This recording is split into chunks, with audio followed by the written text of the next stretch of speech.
আসসালামু আলাইকুম। তোমাদের সবার একটা কমন রিকোয়েস্ট ছিল, "ভাইয়া জগন্নাথ বিশ্ববিদ্যালয় নিয়ে যদি একটু কাজ করতেন তাহলে ভালো হইতো।"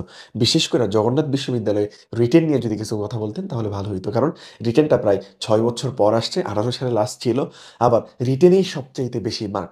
তাহলে আমার বিশ্বাস আজকের এই ভিডিওটা দেখলে এই সম্পর্কে তুমি বিস্তারিত ধারণা পাওয়া যাবা। তাহলে চলো শুরু করা যাক। আচ্ছা, ওকে। আজকে আমরা দেখব কি ফার্স্ট আমরা হচ্ছে মানবন্টনটা যদি একটু দেখি। দেখো তোমার কি রসায়ন আছে, পদার্থবিজ্ঞান আছে। এই ২ টা তোমার মাস দাগাইতেই হবে। সাথে উচ্চতর গণিত দাগাইতে পারো, না হয় জীববিজ্ঞান দাগাইতে পারো। তাহলে ৩ টা সাবজেক্ট আমরা দাগাবো। এখন এই পরীক্ষাটা কার উপর? এমসিকিউ এর উপর ২৪ মার্ক, রিটেনের উপর ৪৮ মার্ক, আর হচ্ছে কি জিপিএ এর উপর হচ্ছে ২৮ মার্ক। এই টোটাল হচ্ছে কত? ১০০ মার্ক। তাহলে বোঝাই যাচ্ছে যে রিটেনের প্রায়োরিটি সবচাইতে বেশি, বা জগন্নাথের টিচারদের এবার প্ল্যানই হচ্ছে যে রিটেনটাকেই বেশি ফোকাস করবে। এখন রিটেনটা আমার হচ্ছে মেইন কাজ করতে হবে। এখন তার মানে রিটেন নিয়ে যদি কাজ করি তাহলে আমার কি এমসিকিউটা লাগবে কিনা? যদিও আমাদের এমসিকিউর প্রিপারেশন সবারই মোটামুটি ভালো, বা এতদিন এটলিস্ট এই এতগুলা পরীক্ষা দেওয়ার পর আমার বিশ্বাস যে তোমার প্রিপারেশন ভালোই আছে, 100%ই আছে। বাট তারপরে এটাকে আমরা ভ্যালু দিব কিনা? ডেফিনিটলি তুমি ভ্যালু দিবা। কারণ হয়তোবা এই এমসিকিউ এর মার্কটা দেখাই তোমার রিটেন খাতাটা দেখবে। কারণ রিটেন খাতা যতগুলো আবেদন পড়ে, এতগুলো আবেদনের কোনো দিনই এতগুলো রিটেন খাতা দেখা সম্ভব না। তার মানে এটাকে তোমার প্রায়োরিটি দিতেই হবে, দিতেই হবে, দিতেই হবে। সো সবার আগে তুমি এই এমসিকিউর ২৪ টা আছে, এটার প্রিপারেশন ডেফিনিটলি ঠিকঠাক রাখবা। আমার বিশ্বাস এটা ঠিক আছে, কিন্তু এটাকে অবহেলাটা করবা না। আসলে একটু আমরা যদি দেখি কোনটাতে কি থাকবে। আমরা বলছি পদার্থ রসায়ন, এই ২ টাতেই ৮ করে টোটাল ১৬ মার্ক। আর বাকি কি গণিত বা জীববিজ্ঞান যেকোনো একটাতে সেটা হচ্ছে কি ৮ মার্ক। এই টোটাল হচ্ছে ২৪ মার্ক এমসিকিউ। তার মানে তোমাকে এখানে ডেফিনিটলি ভালো করতে হবে। যদিও ক্লিয়ার কোনো নির্দেশনা নাই। বাট তারপরেও ডেফিনিটলি এটাই থাকবে, বা সিস্টেমটা এরকমই হবে যে এমসিকিউ এর উপর ভিত্তি কইরাই, ঠিক আছে, খাতাগুলা রিটেন খাতাটা দেখবে। এটা বাস্তবতা। তুমি আমি এটা কমন সেন্স খাতা নেই, বোঝা যায়। এরপর আসো যে রিটেন পার্টটাতে আমরা কি দেখতে পারি। রিটেন পার্টটার ক্ষেত্রে গণিত বা জীববিজ্ঞান যেটা আছে ২ টা থেকে ১ টা। ২ টা থেকে ১ টা, আর পদার্থ রসায়ন প্রত্যেকটা বিষয়ে ১৬ করে থাকবে। তার মানে কি গণিত বা জীববিজ্ঞানে ১৬, পদার্থতে ১৬, রসায়নে ১৬। এই হচ্ছে টোটাল ৪৮ মার্কস। ঠিক আছে? অবশ্যই লিখিত প্রশ্নের জন্য কি তোমার আলাদা জায়গা থাকবে, সেটা নিয়ে তোমার টেনশন করতে হবে না। আচ্ছা, ওকে। এরপর আসো জিপিএ সিস্টেমটা কত? আমরা বলছি এসএসসি আর এইচএসসি মিলে ২৮ মার্ক। তার মধ্যে এসএসসি থেকে হচ্ছে ১২ মার্ক, আর এইচএসসি থেকে হচ্ছে ১৬ মার্ক। তার মানে জিপিএটাকেও কিন্তু তারা প্রায়োরিটি দিছে। কার চাইতে বেশি? বলো এমসিকিউটার বেশি। তার মানে যাদের জিপিএ একটু খারাপ তাদেরকে ডেফিনিটলি রিটেন পরীক্ষাটা ভালো দিতে হবে। রিটেন পরীক্ষাটা একটু বেশি ভালো দিতে হবে। আচ্ছা, ঠিক আছে। এই হচ্ছে টোটাল ১০০ মার্ক। তাহলে চলো বাকিটা যদি আমরা একটু দেখি। আচ্ছা, বিশেষ দ্রষ্টব্য আমরা একটু কি জানবো? যে প্রতিটা ইউনিট থেকে মোট সিট সংখ্যার ১০ গুণ রিটেন খাতা চেক করবে। তার মানে এই যে এমসিকিউ পার্টটা খুবই গুরুত্বপূর্ণ। অর্থাৎ এই ইউনিটের সিট আছে কত? ৮৬০ টা। যেহেতু ৮৬০ আছে, তার সাথে ১০ যদি যোগ করো, তার মানে কত? বলো ৮৬০০ টা কি করতে হবে? খাতা তারা এজ ইউজুয়াল দেখার কথা। ঠিক আছে? আচ্ছা, ওকে। তার মানে দেখো ৮৬০০ টার সম্ভাবনা কিন্তু এখানে আছে। বুঝতে পারছি কিনা? তার মানে জগন্নাথে ভালো করার বা চান্স পাওয়া অনেক বড় একটা অপরচুনিটি তোমার জন্য ওয়েট করতেছে। আর বিশেষ করে জগন্নাথটা কেন হচ্ছে হচ্ছে আমরা যদিও অতটা পপুলার না, বাট কেন একটু হচ্ছে পপুলার সেটা হচ্ছে জগন্নাথ ঢাকার ভিতরে। বিশেষ করে যারা ঢাকা থাকতে চায়, ঢাকার বাচ্চা-কাচ্চা যারা আছে তাদের জন্য এটা সবচাইতে বড় অপরচুনিটি। শুধু তোমার জন্য না, আবারও বলতেছি কত ৮৬০০ বা ৮৬ সম্ভাবনা আছে। তার মানে এখানে চান্স পাওয়াটা তুলনামূলক কি সহজই হবে। আর এখানে একটু প্রতিযোগিতাও কি হয়? তুলনামূলক অতটা হয় না। বুঝতে পারছি? আচ্ছা, ওকে। তাহলে চলো আমরা রিটেন সম্পর্কে, যেটা আমাদের সবচাইতে বড় ভীতি, সেটা আমরা কি করব। তাহলে চলো ভাইয়া তোমাকে ওভারঅল সম্পর্কে ধারণা দিবে। আসো ফার্স্ট হচ্ছে কি আমরা পদার্থবিজ্ঞান নিয়ে যদি কথা বলি। পদার্থবিজ্ঞানের ক্ষেত্রে তুমি কি পড়বা? ইসাক স্যারের যে বইগুলো আছে সেই বইয়ের এমসিকিউ গুলা ডেফিনিটলি তুমি দেখবা। ঠিক আছে? এই এমসিকিউ এর ভিতরে কিছু কনসেপচুয়াল ব্যাপার থাকে, বা কিছু হচ্ছে এমন ম্যাথ গুলা থাকে, বা এমন কনসেপ্ট থাকে যেগুলো একটু বড়। সেখান থেকে কিন্তু চাইলেই সেখান থেকে রিটেন কোশ্চেন করতে পারবে। সো ওই যে এমসিকিউ গুলা যেগুলো একটু ভালো কনসেপচুয়াল, এবং এবং হচ্ছে কি মোটামুটি ভালো একটু বড় হয়, যেখান থেকে কি একটা মার্ক রিটেনের জন্য করা যায়, সেগুলো একটু ভালো করে দেখবা। এছাড়া ইসাক স্যারের উদাহরণগুলা, ম্যাথের উদাহরণগুলা দেখবা, যেগুলো বারবার বোর্ডে আসছে। বিশেষ করে আবার বলতেছে কোনটা?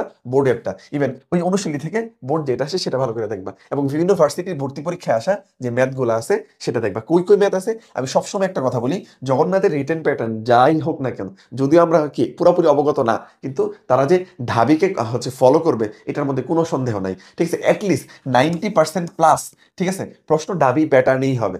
সো রাবি এবং গুচ্ছ, এই ব্যাপারগুলো তুমি ম্যাথগুলো দেখবা। আবারও বলতেছি, রিটেন অবশ্যই অবশ্যই ডাবির রিটেন প্যাটার্নটাই ফলো করবা। আর বোর্ড কোশ্চেনটা ভালো করে দেখবা, বিশেষ করে ১৫ ষোলো থেকে কত ২৪ সাল পর্যন্ত। আমি সবসময় একটা কথা বলি, ২ মার্কের যে কোশ্চেনগুলো ছিল আগে সেগুলো একটু ভালো করে দেখবা। ২ মার্কের জন্য যে ম্যাথগুলো আসতো সেগুলো ভালো করে দেখবা, তাহলেই হবে। ওকে। তারপর রসায়নের জন্য হাজারি স্যারের বইয়ের এমসিকিউ পড়তে হবে, আবার হাজারি স্যারের বইয়ের এমসিকিউটা ভালো করে পড়বো। আমি এমসিকিউ রিটেন ২ টাই এখানে কথা বলতেছি। Board question same to same. কিন্তু বোর্ড কোয়েশ্চেনে কি দেখবা তুমি? খটা সবচেয়ে ভালো করে দেখবা। যেই জায়গা থেকে কোয়েশ্চেন আসে, আমি সবসময় একটা বলি, প্রত্যেকটা চ্যাপ্টারে দেখবা, ঠিক আছে? একটা স্পেসিফিক টপিক আছে। সেগুলাই খুব ভালো করে পড়তে হবে। যেগুলো আগেই তোমার প্রত্যেকটা বোর্ডে বা বোর্ড পরীক্ষায় সবসময় কি হইতো বলো তো? কোয়েশ্চেন আসতো। কয় মার্ক? ২ মার্ক বা সংজ্ঞা। তাহলে জ্ঞানমূলক, অনুধাবনমূলক এটা খুব ভালো করে দেখবা। তাহলে কেমিস্ট্রির ক্ষেত্রে হয়ে যাবে। ঠিক আছে? আমি যেমন হচ্ছে তুমি যদি গুণগত বা মূলের পর্যাবৃত্ত যে চ্যাপ্টারটা আছে, সেটার কথা যদি আমি চিন্তা করি, দেখবা যে AlCl মানে Al2Cl6 কিভাবে গঠিত হয়, কার্বন টেট্রাক্লোরাইড কেন পানি দ্রবীভূত হয় না, অক্সিজেন OF2 গঠিত হইলেও বাকিগুলা কেন OF4 6 কেন হয় না, PCl5 হচ্ছে গঠিত হইলে মানে C3 হইলেও 5 কেন হয় না, এই টাইপ যে কোশ্চেন গুলো আছে না, যেগুলো বারবার আসতেছিল, সেগুলো খুব ভালো করে পড়বা। জৈব রসায়নের ক্ষেত্রে শনাক্তকরণ, নামধারী বিক্রিয়া, ঠিক আছে, এগুলো ভালো করে পড়বা। এগুলো নিয়ে বিস্তারিত আজকেই ইনশাল্লাহ সাজেশন পেয়ে যাবা, জগন্নাথের রিটেনের A to Z সাজেশন ভাইরা দিয়ে দিবে।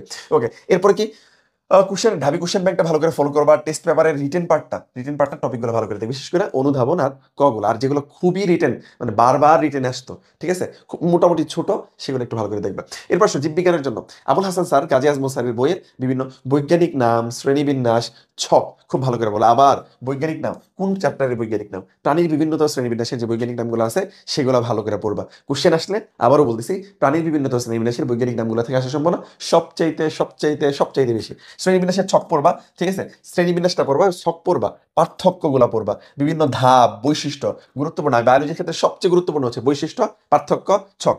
বৈশিষ্ট্য, পার্থক্য, ছক, বুঝছি কিনা? আর 2 মার্কের একটাই কথা, বায়োলজির জন্য 2 মার্কের যতগুলো বোর্ডে কোশ্চেন ছিল তোমার, সবগুলো করে ফেলবো, ওগুলাই কমন আসবে। ঠিক আছে, নগ্নবীজি আপৃতবীজের কথা যদি বলি, এদের বৈশিষ্ট্য পড়ো, পার্থক্য পড়ো। সাইকাস, ঠিক আছে, সাইকাসকে কি বলো? রুট টিউবারকুল বা কোরালয়েড মূল সম্পর্কে পড়ো, শেষ, এর বাইরে কোশ্চেন নাই। আর শনাক্তকারী বৈশিষ্ট্যগুলো পড়ো, একবীজপত্রী, দ্বিবীজপত্রী, দেখবা 100% কোশ্চেন কমন পড়ে গেছে, 100% কোশ্চেন কমন পড়বে। বোর্ড কোশ্চেনের অনুধাবন এর পার্টটা দেখবা। এরপর গণিত, যেভাবে কেতাব স্যারের বোর্ড বই যেটা আছে, কেতাব স্যারের বই থেকে বোর্ড কোশ্চেন গুলো খুব ভালো করে দেখবা। 2 বা ততোধিকবার বোর্ডে আসছে এরকম কোশ্চেন গুলো, আরো বেশি, মানে 3 4 বার 5 বার যত বেশি বোর্ডে আসছে, ওটা তত বেশি ইম্পর্টেন্ট। ঠিক আছে, তাহলে কেতাবউদ্দিন স্যার বা তুমি যে রাইটারের বইটা পড়ছো এইচএসসির জন্য, ঠিক আছে, যেখান থেকে তুমি পড়ো না কেন, ওইটাতে যে সালগুলাতে যে কোশ্চেনগুলো বেশি বেশি সালে আসছে, সেগুলো সবচেয়ে বেশি ইম্পর্টেন্ট। অন্যান্য বিশ্ববিদ্যালয়ে বিশেষ করে ঢাবি, জাবি, জবি আসা ম্যাথগুলা প্র্যাকটিস করবা, যেগুলো একটু বড় বড় আছে সেগুলো। আর ঢাবি কোশ্চেন ব্যাংকের এমসিকিউ প্লাস হচ্ছে রিটেন পার্টটা খুবই ভালো করে অ্যানালাইসিস করে পড়বা। আমি সবসময় একটা কথা বলি, ঢাবির প্যাটার্নের সাথে জগন্নাথের প্যাটার্ন অ্যাটলিস্ট 90%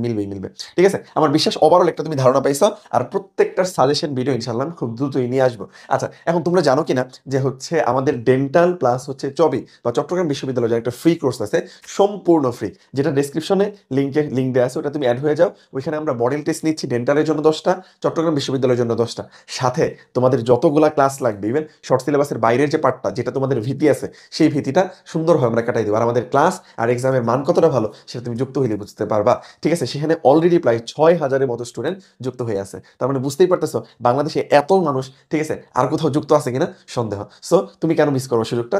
দ্রুত চলে আসো। ওকে, এখন আসো একটু যদি আমি বলি আমাদের হচ্ছে কেন আমাদের ক্লাস কোয়ালিটি, ডেডিকেশন সম্পর্কে তুমি যদি একটু বুঝতে চাও, তাহলে এটা দেখলেই বুঝবা।